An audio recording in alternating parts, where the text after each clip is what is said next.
भन्दा खाइ त हुन्छ मलाई राम आज सबैभन्दा बेसी गर्मी लागेको छ अरे हिजो बेलुका देख्यो चुलामा कस्तो गर्मी हुन्छ नि त त्यही माथि फेरि अलिकति रक्सी खाइदियो हाम्रो बाउ गोता गएको छु क्या हौ म त यसले मैले भिडियो गरेर चुलामा बाउको जहिले चुलामा पकाउँदै काटेर दिनुहुन्थ्यो नि खानेकुरा भान्सामा अनि त्यो त्यो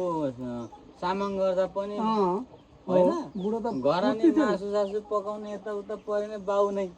फुर्ती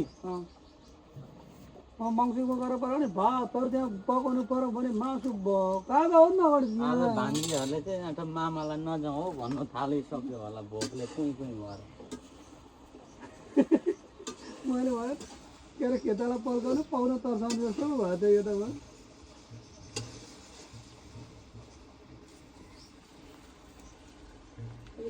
त्यो कराईमा चाहिँ पकाउनु पर्थेछ खोले के त्यो अघि निर्मलीलाई त्यो मजाले मल है भन्ने हो